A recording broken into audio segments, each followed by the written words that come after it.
right. Man, it is kind of dark over here.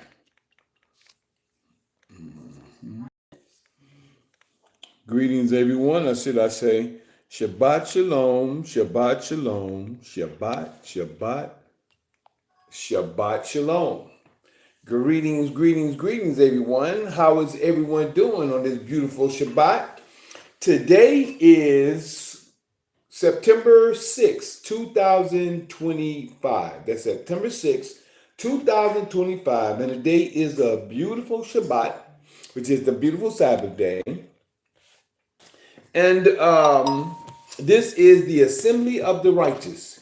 The assembly of the righteous. This is where the righteous come together, which is on this day that all the righteous people come together and keep Yah's holy day, which is rest on the Sabbath day.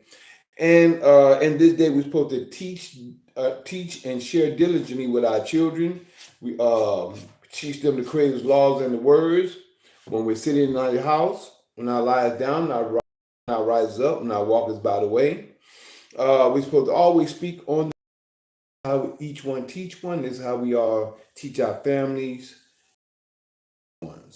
Other than that, I like to say Shabbat Shalom, everyone. This is a beautiful Sabbath day. And again, this is the assembly of the righteous. And today we're going to be speaking out of, we're not going to start right now because we're going to do the prayer first, but we're going to be speaking out of 1 Samuel chapter 21.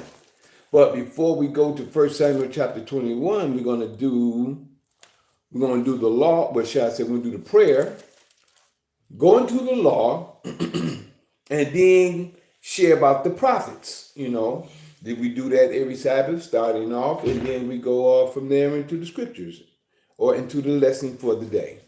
And the lesson, which is actually the scriptures itself, today is 1 Samuel chapter 21. But before that, we're going to start with our prayer. Blessed be thou, Father of the universe, that bring forth all living creatures forth from the earth. Blessed be thou, Father of Abraham, Isaac, and Jacob. Blessed be the Father of Israel. Blessed be the Father to our tribe of Israel.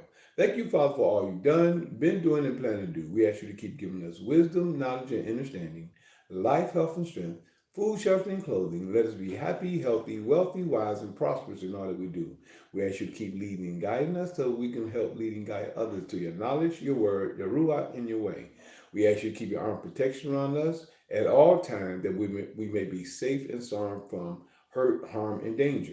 We ask you to help us in every way, keep us in every way. We ask you to forgive us of any sins that we have done in time past, today's time and time to come, that we, our ancestors and our forefathers, have done against you, your word, and your law. We ask you to forgive us in every way. And we also ask you to lift the spirit of deep sleep from off of us and let these valley dry bones awaken to your word, your law, and your way, and do your will. We thank you for all you've done, been doing, and planning to do. We ask you to help us in every way, whether it's physical, mental, emotional, financial, or spiritual. In all these things we pray. Hallelujah. Hallelujah. Hallelujah. Thank you, Father. Praise you, Almighty.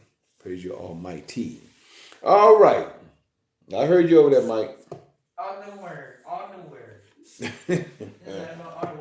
What about underwear? The underwear is what you wear under your clothes.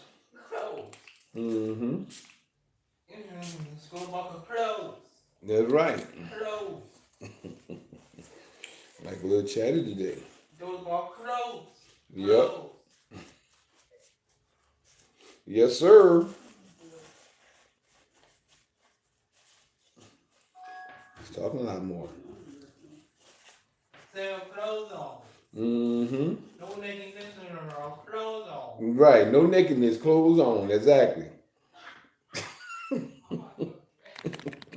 Well, everybody, that was my son over there speaking. He's autistic. But we getting ready to get into the commandments at this point in time. Then from there, after commandments, share a little bit about the prophet, which Creator said that he would give us afterwards. And then we're going to go into 1 Samuel chapter 21, I believe it is. So right now, we're going into the law, which Yah spake to all Israel, and said, The Ten Commandments. This is Exodus chapter 20, verse 1. It says, And Yah spake all these words, saying, I am Yah thy father, which have brought thee out of the land of Egypt, out of the house of bondage. The first commandment, Thou shalt have no other gods, deities before me. Second commandment, Thou shalt not make unto thee any graven image. There's any graven image or any likeness of anything. That means all things. That is in heaven above, or that is in the earth beneath, or that is in the water under the earth. Thou shalt not bow down thyself to them, nor serve them. For I, Yah thy father, am a jealous father, visiting the iniquity, the ignorance, the sins of the fathers, which is the parents, I like to say, upon the children, which is the parents that teach your children, which is the sins of iniquity of the father, which is the parents, upon the children, unto the third, which is the Greek, and the fourth, which is the Roman, generation of them that hate me. And showing mercy, which is grace, unto thousands of them that love me and keep my commandments. Third commandment, which is, Thou shalt not take the name, which is the law of Yah thy father in vain. For Yah will not hold him guiltless that taketh his law, which is his name, in vain. Verse 8, fourth commandment. Remember the Sabbath day to keep it hallowed, which is holy. 6 days shalt thou labor and do all thy work. But the seventh day is the Sabbath of Yah thy father. In it thou shalt not do any work, thou, nor thy son, nor thy daughter, thy manservant, nor thy maidservant, nor thy cattle, nor thy stranger that is within thy gates. For in 6 days Yah made heaven and earth, the sea, and all that in them is, and rested the seventh day. Wherefore Yah blessed the Sabbath day and hallowed it. Set it aside. Fifth commandment. Honor thy father and thy mother, that thy days may be long upon the land which Yah thy father giveth thee. And it's any land that you're on, actually. Sixth commandment. Thou shalt not murder. It says thou shalt not kill, but we're not supposed to kill or take a life without a cause. So it really is thou shalt not take a murder. Thou shalt not murder. Seventh commandment. Thou shalt not commit adultery, which is a man should not lay down with any other man's woman, nor any woman that has a man should lay down with any other man. And that means if a man have a one woman or multiple women, they belong to him. They belong to him. And she and they to him. They to him and he to them. Eighth commandment. Thou shalt not steal. Ninth commandment, thou shalt not bear false witness against thy neighbor. As I always say, this is what lawyers and prosecutors and lawyers or prosecutors and attorneys do it daily, because they wasn't there at the scene. And 10th commandment, thou shalt not covet thy neighbor's house, which is want. Thou shalt not want thy neighbor's wife, which is covet. Nor thy manservant, nor thy maidservant, nor his ox, nor his cattle, nor his ass, nor anything that is within that. Rephrase that again. Thou shalt not covet, which is want thy neighbor's house. Thou shalt not covet, which is want thy neighbor's wife, nor his manservant, nor his maidservant, nor his ox, nor his ass, nor anything that is thy neighbor's. Then we go into when the people feared and moved afar off while the Creator was talking to them. Verse 18 says, And all the people saw the thunderings and the lightnings and the noise of the trumpet and the mountain smoking. And when the people saw it, they removed and stood afar off. And as I always share, if the lightning is going on outside in your house, just imagine it going on outside, and you're up under the heavens, and that's going on. So the people ran and moved afar off. So, and verse 18 again, and all the people saw the thunderings and the lightnings and the noise of the trumpet and the mountain smoking. And when the people saw it, they removed and stood afar off. 19. And they said, this is your key. And they said unto Moses, speak thou with us, and we will hear. Excuse me. But let not Yah speak with us, lest we perish, die. Verse 20. And Moses said unto the people, fear not, don't fear, for Yah is come to prove you, and that his fear may be before your faces, that you, which is ye, which is you, sin not. And the people stood afar off, and Moses drew near into the thick darkness where Yah was. So Moses went into the thick darkness. As we can see here, it wasn't like it was on a movie when he went up there first and then came down.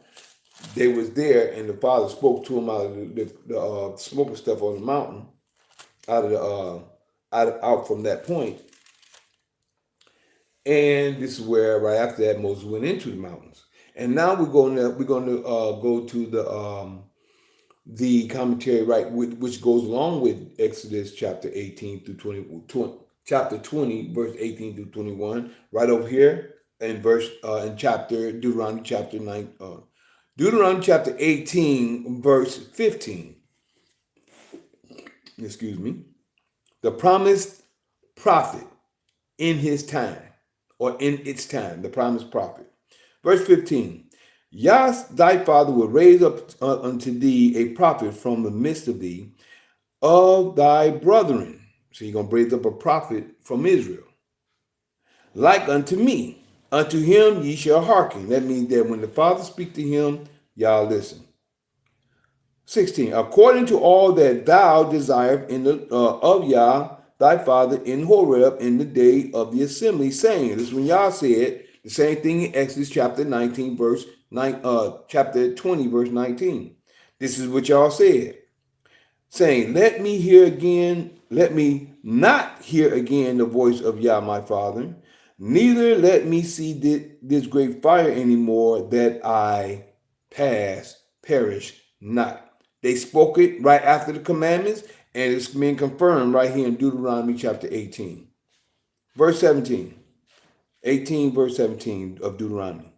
And Yah said unto me, now this is the Creator speaking, and Yah said unto me, they have well spoken which they have spoken. This is the Creator talking, I will raise them up a prophet from among their brethren, like unto thee, like unto you, Moses, and will put my words in his mouth, and he shall speak unto them all that I shall command him.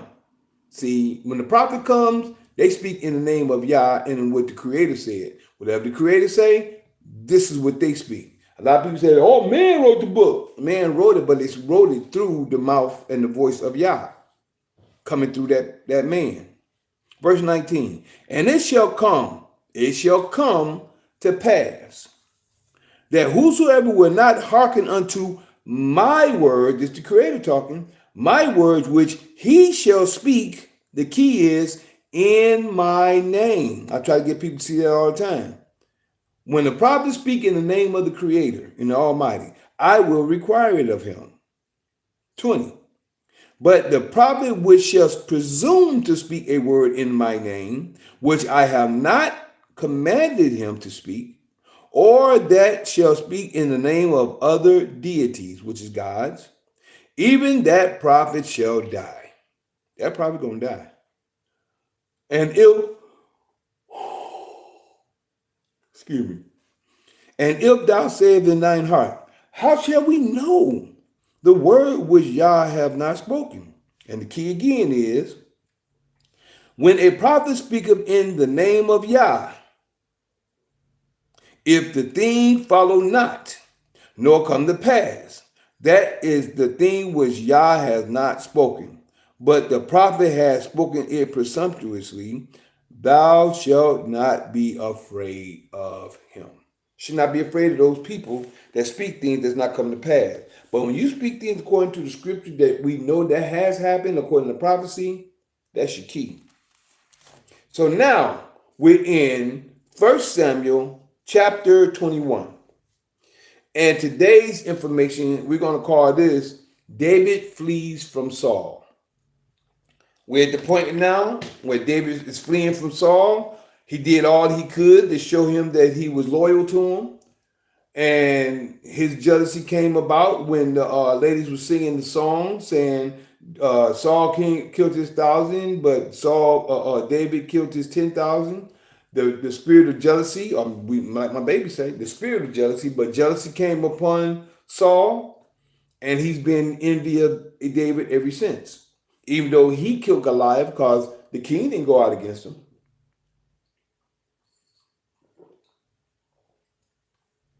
He didn't go out against Goliath. But yet still, David being a young man wasn't afraid. And that's the key. You got to have, we talk about energies. See, just being afraid we're lacking who you really should be or who you are. If you go in with knowing, you got to know what you know. Even if you're wrong, if you know what you know, even if you're wrong, you come to understand the things that you didn't know by what you thought you know, but you know more now because of what you was wrong or what you've been taught. Because everything we get, we've been taught. Am I correct? Am I correct or am I correct? Everything we've learned, we've been taught it. One way or another. Whether we was taught it in school, whether we taught it in from our parents, whether we was taught from anything. No matter what it is, we've been taught it.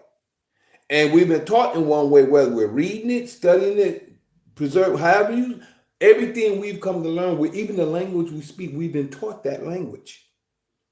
So we have to understand that we don't know everything because there's more information out there than what we have been taught. So the fact that we have to understand that we've been taught information, we're always still learning. If you understand you've been taught something, that means you're always still learning because you're always learning to get better than what it is than what you have learned. And if you have learned something in a false or in ignorance, you didn't know. You was taught that. But if you, if you do not decide to have an open mind to change with correct knowledge, correct information, more sensible knowledge that would take you on a further path, you will not break that barrier than that roof you have met. Whatever roof you at, whatever ceiling, should I say, you've only gotten to that ceiling. You have to get past that ceiling to gain more knowledge. So if people will not decide to gain more knowledge in what they've already at, you've reached your pinnacle. And you can't go no further. Until you decide to break that barrier, this is why we're supposed to reason together. As we reason together, we come to learn and know more. As we come to learn and know more, now we can start to really grow as a people, and the Father can really start leading and guiding us because we have an open mind to learn, to study, to know, to grow. All right? Now let's get started with 1 Samuel chapter 21. That's where we at. I don't know what brought that on. But it had to be said. Energy, knowledge. Now, here we go. David flees to Nob, however you want to say it, N-O-B. David flees to Nob. That's the heading in my, but this is, the heading today is David flees from Saul. Now, then came David to Nob, to Ambalich, the priest. See, Ambalich, the priest. And Ambalich was afraid at the meeting of David, and said unto him, Why art thou alone, and no man with thee? And David said unto Ambalich, the priest, the king, oh boy, I remember this point here. I'm going to read it though, but I remember this. Ooh, I want to say something beforehand, but I'm not. I'm going where I remember this is where Saul sent some people to see. Ooh, boy. It just hit my mind. Let's keep moving. Why art thou alone? And this you do that's what's come over there. Yeah, but what I'm saying is, verse 3. Now, therefore, what is under thine hand? Give me 5 loaves of bread in my hand, or what there is present. See, a lot of people don't understand that the priest, as I was saying, was the government. The Levites, the priest was the government. When I met them being the government, they took care of the people. Why? Because the people, think about this, a whole neighborhood, right? Let's just say a neighborhood. We could say a city, but let's say a small neighborhood. And you got one church, I was going to say a house, but let's just say a church. You got one church in that neighborhood, one church. And a neighborhood consists of, 5 blocks. 5 blocks, right? So on each block, let's just say it's 5 blocks, you got 5 houses on each side of the block. So each block has 10 houses, right? Not even counting. Let's just say it's 5, 10. Let's just say 20 houses on each block. You got 4 square blocks. So let's say 20 houses on each block, right? Just give you an understanding. 20 houses on each block, and we got how many we got 20 houses. How many a neighborhood has about, what did I say about, did you hear what I just said? Neighborhood probably might have, baby? I did. Let's just say a neighborhood has 10 blocks, all right? That's a neighborhood? And let's just say 10 blocks for a neighborhood. This is for this little neighborhood with one church. It's a neighborhood. We got people in each house has to bring 10% of whatever they have, right?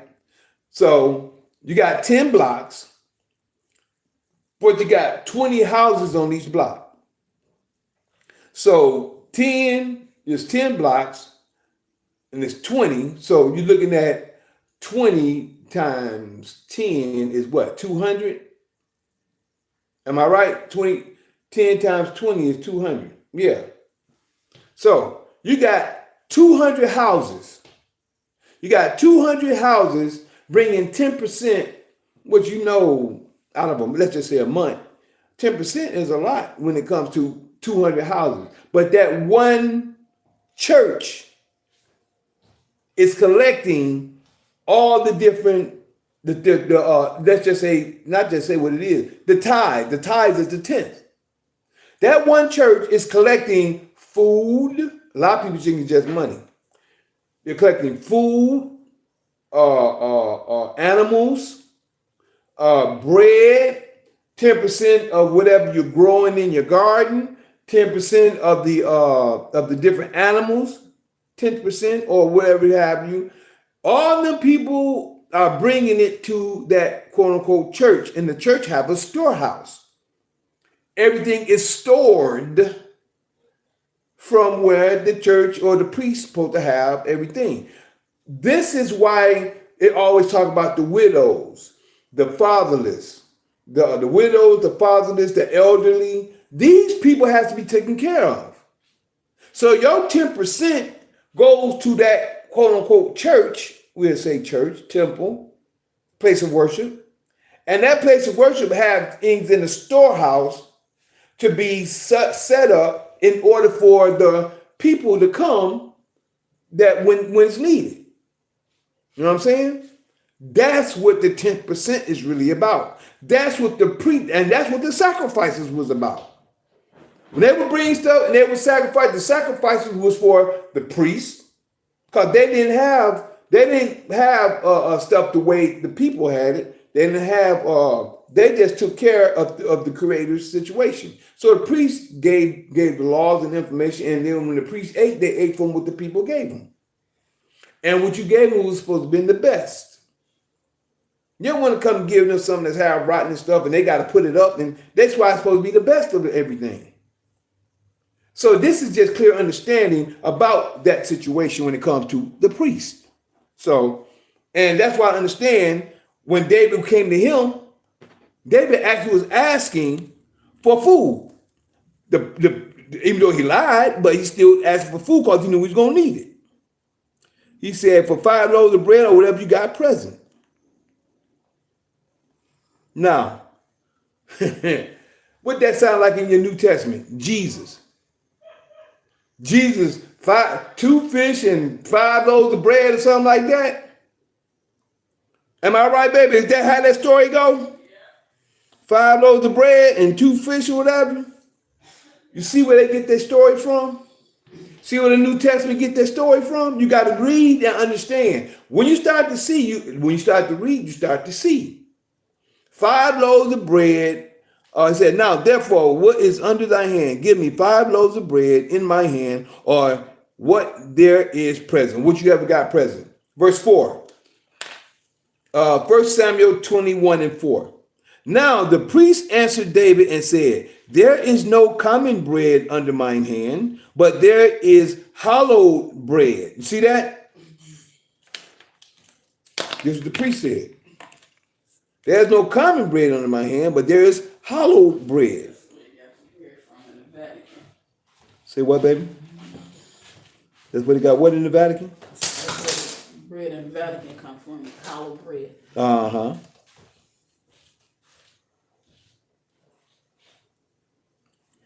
It says, and the priest answered David said, there is no common bread under my hand, but there is hallowed. That's bread set aside, supposed to be for the priest in general. Hallowed bread. If the young men have kept themselves at least from women, that means if they haven't. That means for the virgins. That's for the virgin, and this is for them who are the young priests. That's in the which are young Levites, because you had Levites, and the Levite in Leviticus chapter 21 to give you the understanding about the Levites and about the priesthood. Leviticus 21. So this is what this is talking about. Verse 5. And David answered the priest and said unto him, of a truth, women have been kept from us, but these 3 days since I came out, and of a truth. Okay, what he's saying that means they ain't had no sex. That's what he sounds like he's talking about. David answered the priest and said unto him, of a truth, women have been kept from us about these 3 days. So about these 3 days, we ain't had nothing. We ain't had no sex. Relation, sex, we know what it means. Since I came out, and the vessels of the young men are holy, and the bread is in a manner common, and the bread is in a manner common. Yea, though it were sanctified this day in the vessels. See, it's still, even though it's sanctified, it's still common.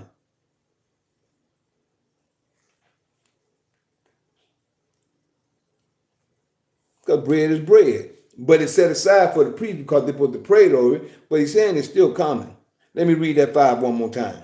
And David answered the priest and said unto him, of a truth, women have been kept from us about these 3 days, since I came out.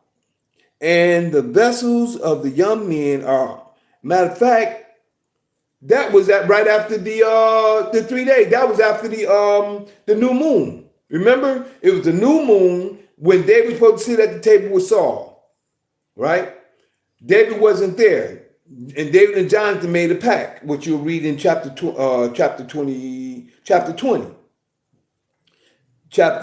and 20, actually. So when him and Jonathan made a pact, he said, well, I ain't gonna go this day because the situation is going on. He said, well, Jonathan said, well, I'm gonna see what's going on. Jonathan said, if he asks about you, I'm gonna tell him that you had to go to, or David told him that my brother had me to go, had me to come home because we have a great a sacrifice that was going on, and I had to be there. That was his excuse for not being there on the new moon with Saul and the rest of the companions around the table. So the next day, when they had the meal at the second day, David wasn't there. So David and Jonathan said, well, when I shoot my arrow, if I shoot it near you, that means the coast is clear, everything's all right, you can come out and you can come on. But if I shoot it beyond you, that means no, go, because he's definitely looking to kill you. So, because Jonathan loved David. So That was the pact that they made. So when Jonathan, when Saul seen that he didn't come the second day, because the first day he didn't say nothing because he said, oh, he may be unclean. Like we just seen right here when he talk about maybe unclean. The first day, which was after the day of the new moon, the day after the night of the new moon. So now the second day come, David didn't come. So he said, well, where's the, Saul asked Jonathan, where David at? He said, oh, he had a situation. He had to go to his home. And I told him he can go because,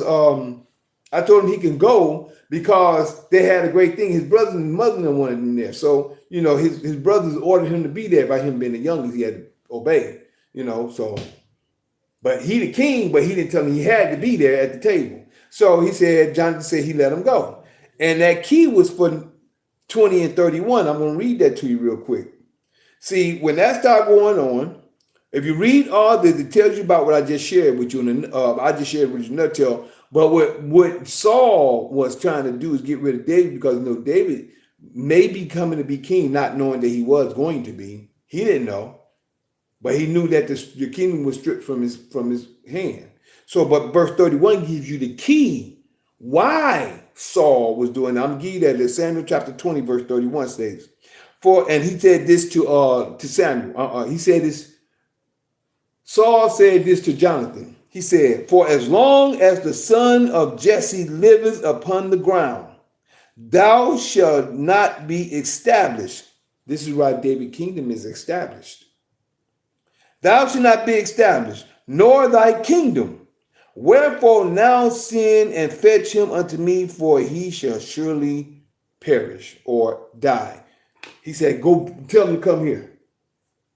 So now, this is when the thing went and he shot his arrow past David. So that is the reason why he was trying to kill David, because Saul's kingdom wasn't going to be established. See, your kingdom has to be established through your sons. No different than a job. When you make you a quote unquote a business, an organization, when something comes from scratch from the father, your children are supposed to pick it up and carry it on, and that's the family that goes in the family's name, and that family name gets carried on. No different than all of a lot of products we have today, Johnson and Johnson. A lot of these things have a family name ring to it. And by having a family name ring to it, that family name and that name, it carries on. So that's what Saul was trying to establish, but the father had already took it from him. That's why David's kingdom is established. That's why he still has the name David today. Even though Saul was the first king, the reason why David's name is established, because through his seed, his kingdom still reigns. His seed is his children. His seed is his sons. And every time he have a son and son's sons, his kingdom is still being established. And the Creator set it up that way. So that's the reason why over here it said about these 3 days since let me read 5 again. Now I'm back in 21 verse 5. And David answered the priest and said unto him, of a truth, women have been kept from us about these 3 days, since I came out, and the vessels of the young men are holy. Saying the vessels of the young men. See? And the vessels of the young men are holy. And the bread is in a manner common. In a manner, see I said? And the bread is in a manner is common. Yea, though it were sanctified this day in the vessel. That's the 3rd day. Now, that was the 2nd day he was out there. Now, the 3rd day, the 2nd day after Jonathan shot the arrows, now David is making his way on. Now you in the 3rd day after I don't forgot which month it was. Whichever month it was the beginning of the month.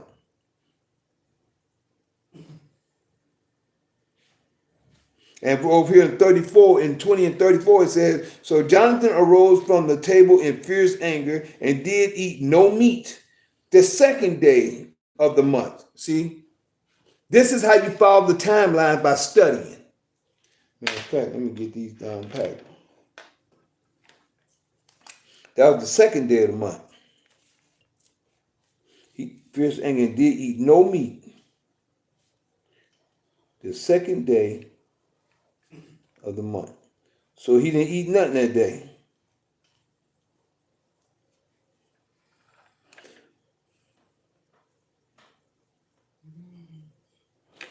And 27, verse 27, 20 and 20, 1 Samuel 20, 27 said, and it came to pass on the morrow, which was the second day, the morrow, the next day,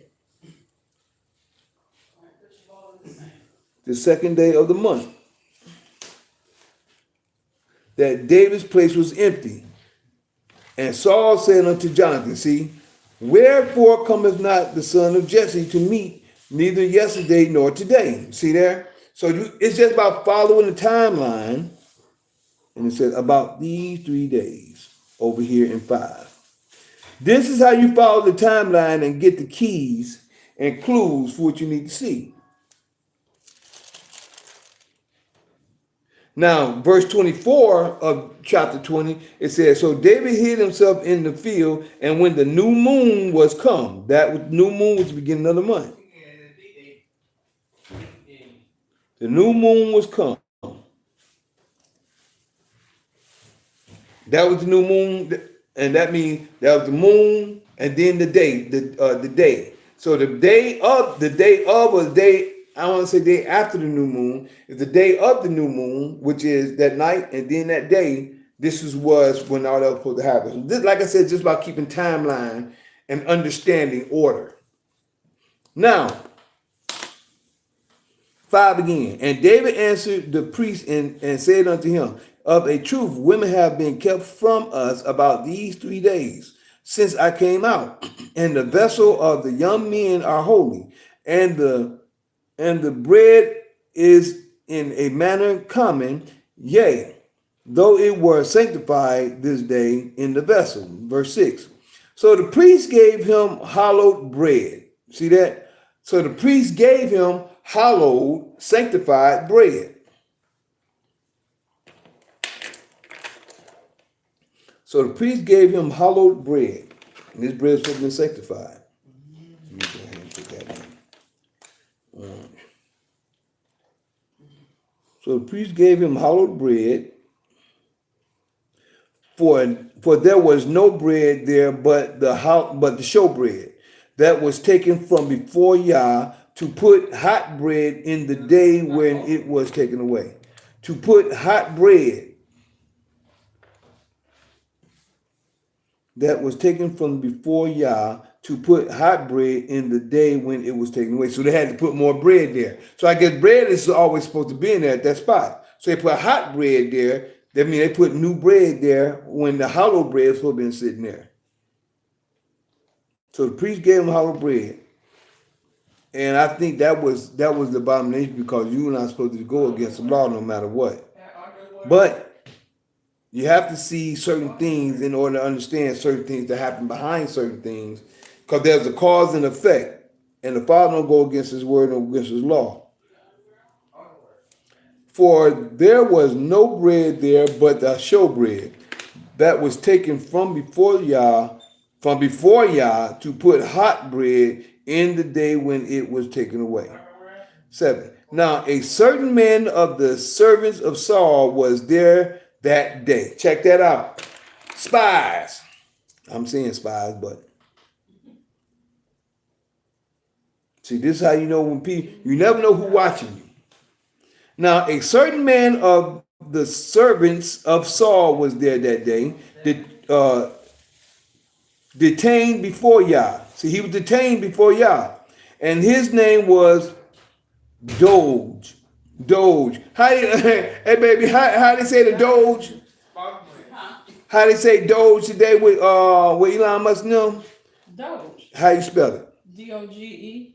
It's D-O-G-E? Uh-huh. This is D-O-E-G. Yeah, this is D-O-G-E. Yeah, this is D-O. This is an Edomite. This is what I'm talking about. This is what I'm saying. Oh, I remember this story. An Edomite, the chiefest of the herdmen that belongeth to Saul. He was the chief of the herdmen, and he belonged to Saul. Y'all remember in chapter 8, they told you what kind of man Saul was going to be. in chapter 8. Now a certain man of the servant, put this over here. Now a certain man of the servants of Saul, this is verse 7, was there that day, detained before Yah. See, he was detained. See, the Creator had him see these things. Detained before Yah, and his name was Doeg, D-O-E-G, Doeg, D-O-E-G, an Edomite. The chiefest of the herdmen belonged to Saul. Verse 8, and David said unto Amalek, see how that, you have to check out that little spot needs to be there. You need to check that. And David said unto Amalek, and is not there under thy hand spear and sword? See, he ain't got nothing. He ain't have no spear, he ain't have nothing. For I have neither brought my sword nor my weapons with me, because the king's business required haste. See how he's smooth. King's business require haste. I need to get. Do you have weapons here? Do you have anything here? But this Edomite is listening to everything. Verse 9. And the priest said, the sword of Goliath, the Philistine, whom thou slewest, is in the valley of Elah. Behold, it is here wrapped in a cloth behind the ephod. If thou wilt take that, take it. For there is no other save that here. And David said, there is none like that. Give it me. There is none like that one. Give it to me. See, David's preparing himself, but yet still he's afraid and he's running. Why? Because Saul wanted to kill him for no reason. Well, the reason is jealousy, but it is what it is.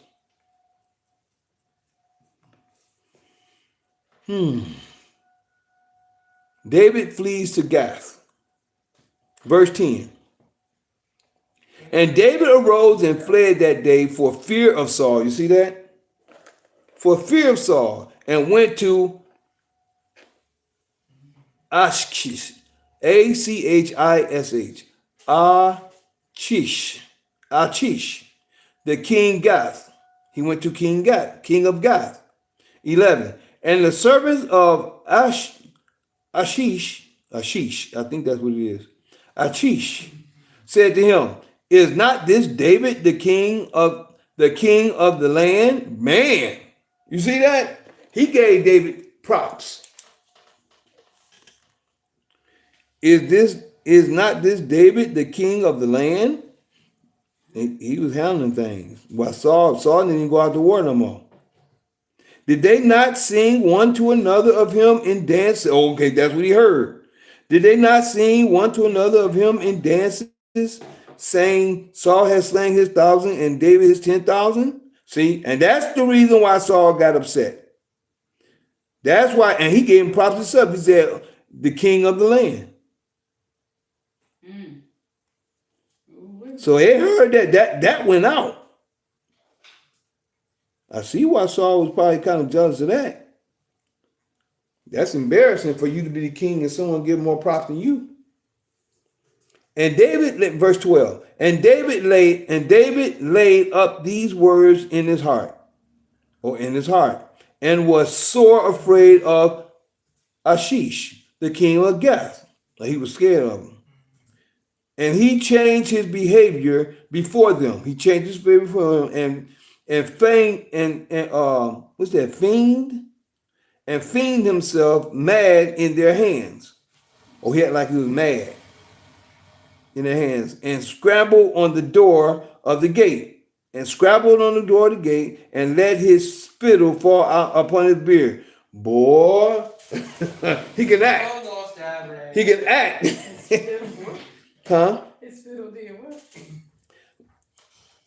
Verse 13. 13 again, it says, verse 12 and 13. And David laid up these words in his heart. He heard what they said. That's what it was. David laid up these words, what they said.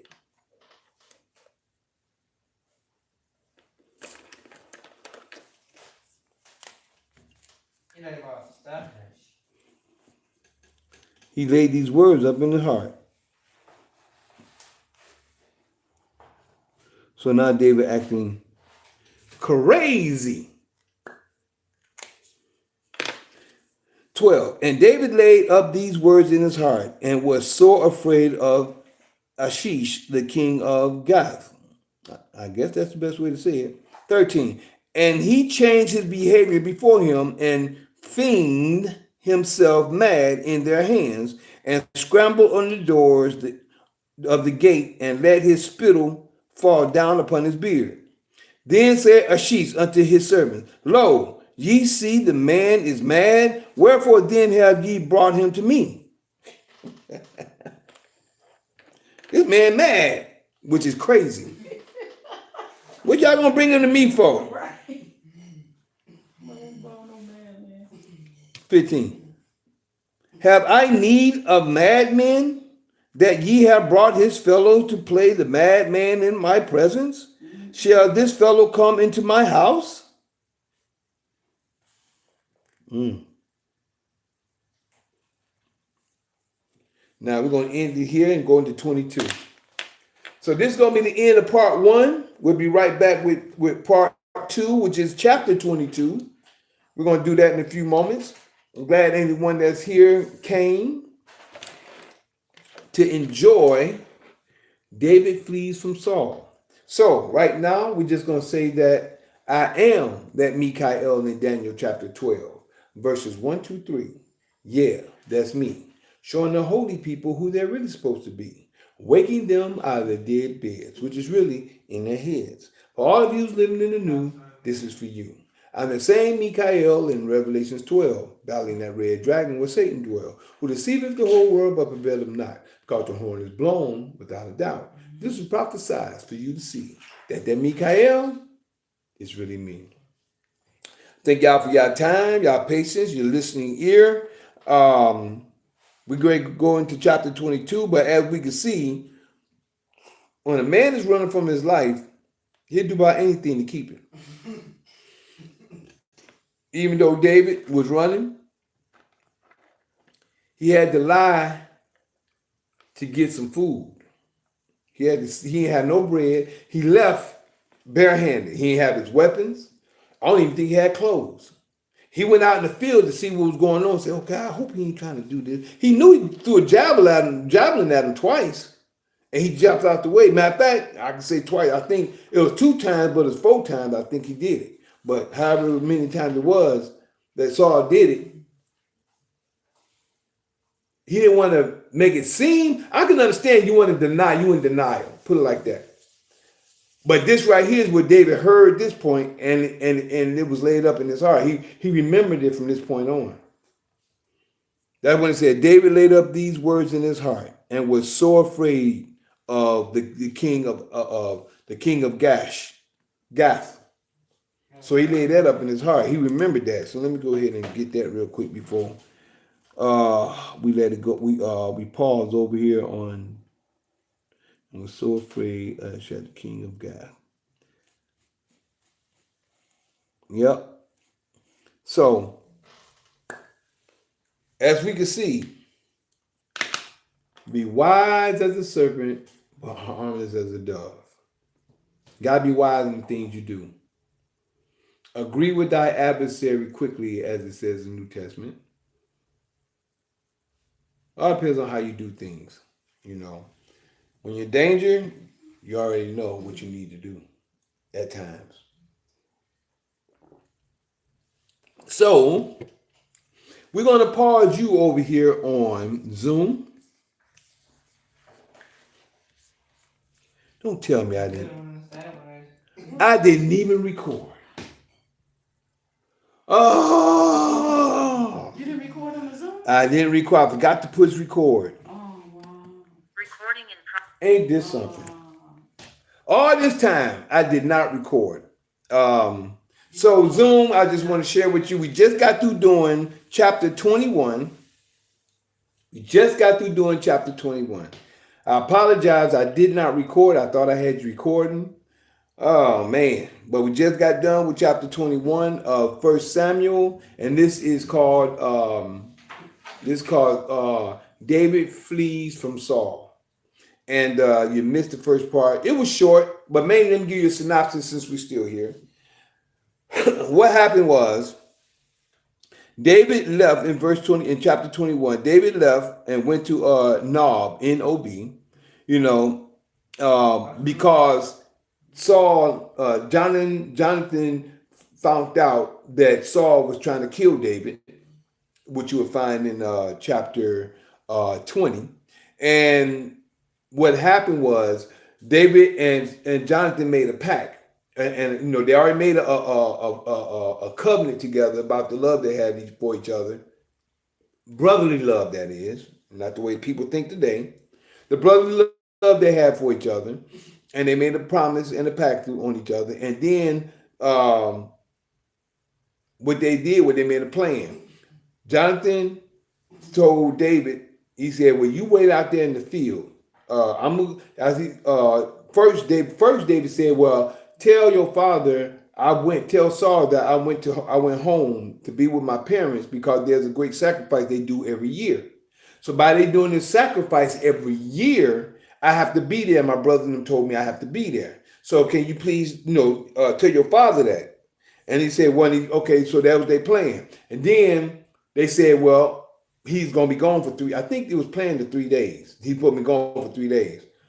So, and Jonathan's and David's plan was that Jonathan said he's going to find out what's going on. He's going to find out if my father's really mad at you or don't like you, or if there's nothing wrong. He said, and if there's nothing wrong and you can come back, I'm going to shoot 3 arrows. And if I shoot them by you, because you're going to be in a certain area out there in the field. If I shoot them arrows by you, that means everything okay. You can come out, we can go back, and we'll go back to the house. But if I find out that he has evil towards you or in any type of way, I'm going to shoot the arrows past you, 3 arrows past you, and I'm going to have my armor bearer, lad, whatever. He's going to go get them. But when I shoot him past you, that means run. That means run. Don't come back because he's looking to kill you. So that's what ended up happening. So now that was, and the reason why, let me give you to understand why. Number one, we all know by reading the story that Saul, the kingdom was stripped from Saul because he disobeyed. And he lied to Saul. He lied to Samuel, not realizing he was lying to the Creator to his face. So the Creator stripped the kingdom from him when he grabbed the mantle, which is his robe, and Samuel trying to leave, and he pulled his robe, and Samuel said, just as you did this, the kingdom is stripped away from you. So Saul already knew that. But the point is that in his mind, he don't think like spiritual people think. He's like a common folk. He's like a common person. He thinking physical. You know what I'm saying? He thinking everything is physical. So he never really gave the Creator the praises anyway. He was looking at Samuel. Never really gave Samuel praise, but he recognized and he respected Samuel because Samuel was the one that was doing the work for the Creator. But he was a common person, which is he was just physical. He wasn't spiritual.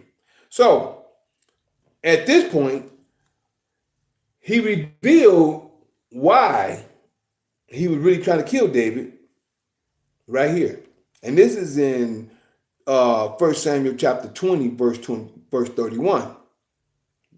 1 Samuel 20, verse 31 states, for as long as the son of Jesse liveth upon the ground, which is David, thou shalt not be established, nor thy kingdom.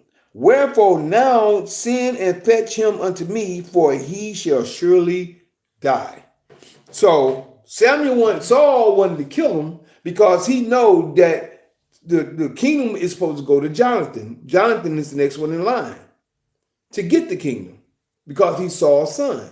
By him being Saul's son, he wanted Jonathan to get the kingdom so his kingdom can be established and through their bloodline. And like I'm saying, this is why David's kingdom is established, because the Creator always speaks of David and through his bloodline of the kings. Why? Because David had a heart of Yah.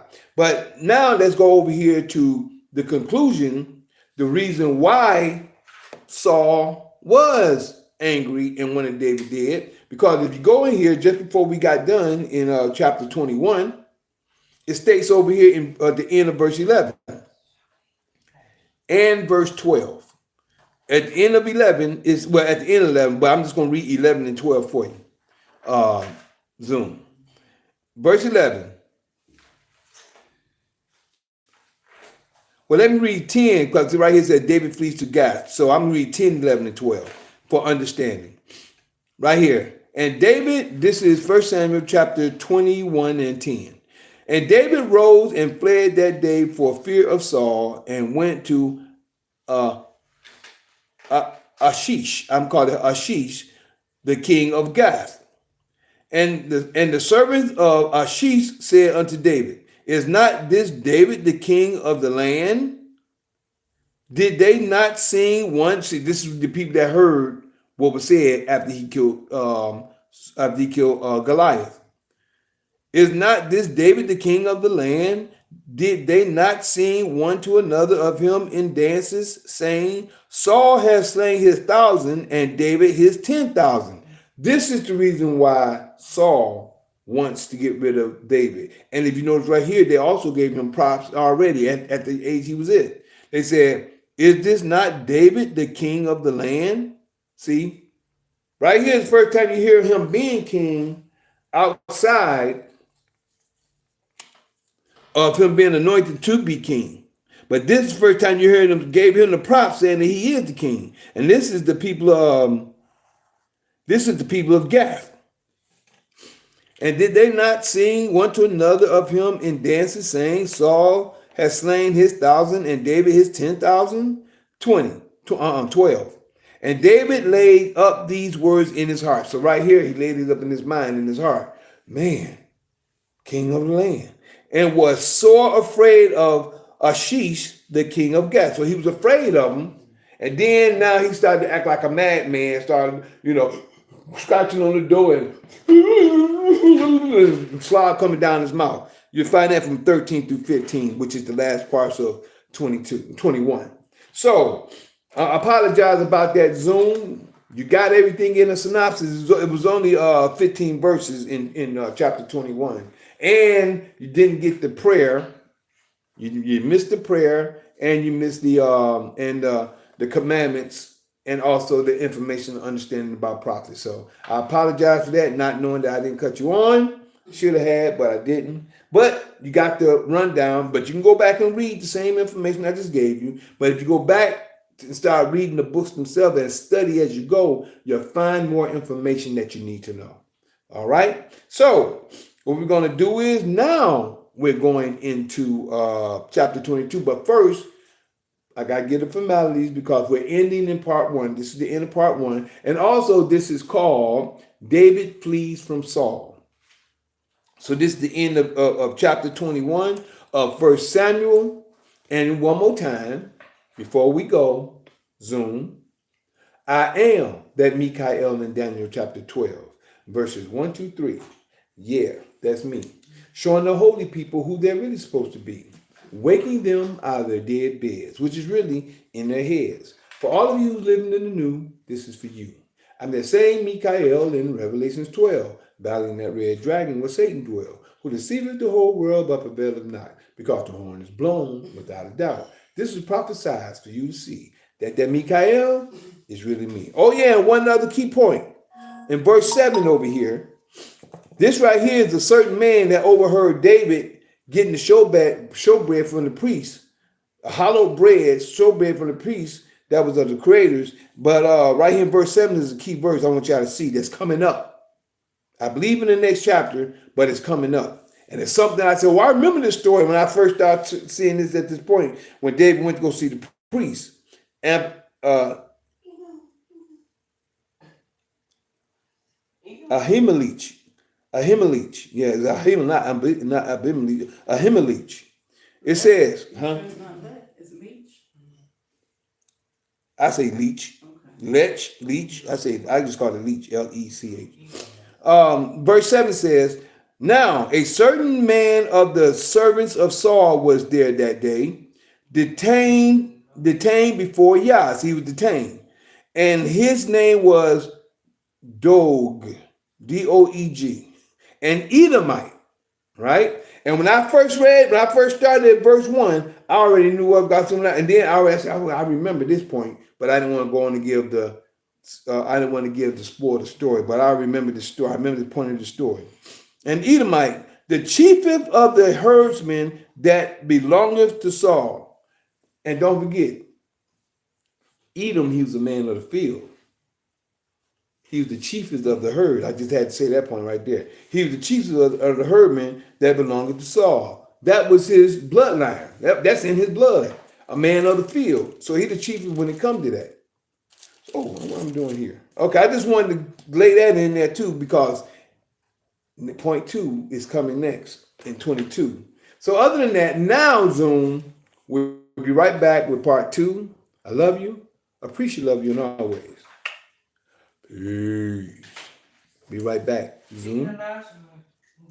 Recording stopped. All right. And for everybody else, if you'd like to get in contact with me, you can always call or text me at 770-572-5315. That's 770-572-5315. You can call or text me at that number, or you can email me at lkhyym@gmail.com.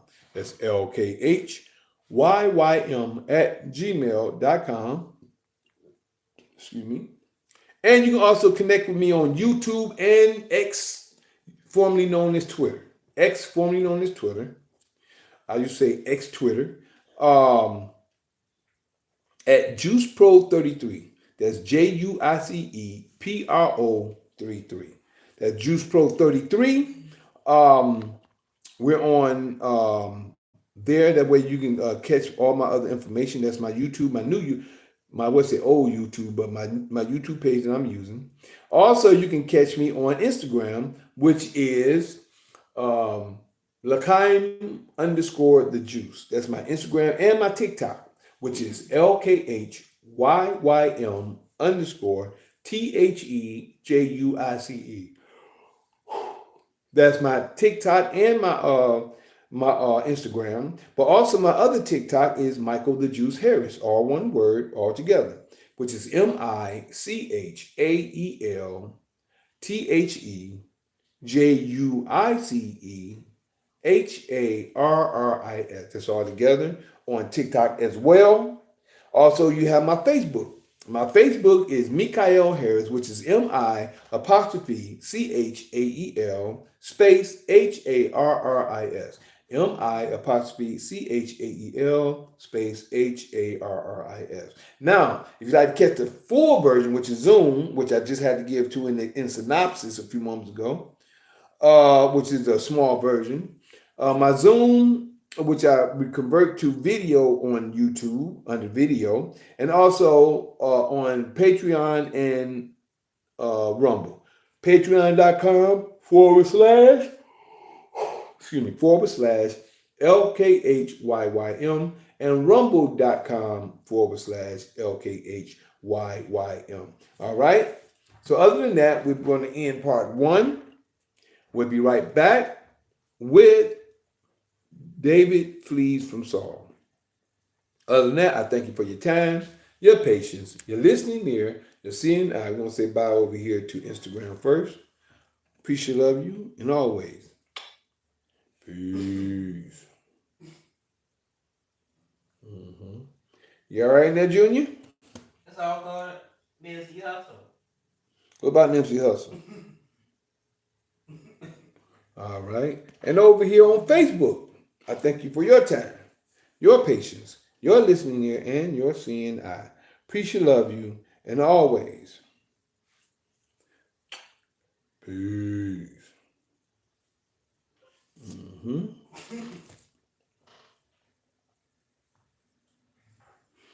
And on YouTube Live, I thank you for your time, your patience, your listening ear, and your seeing eye. Appreciate, love you, and always. Peace.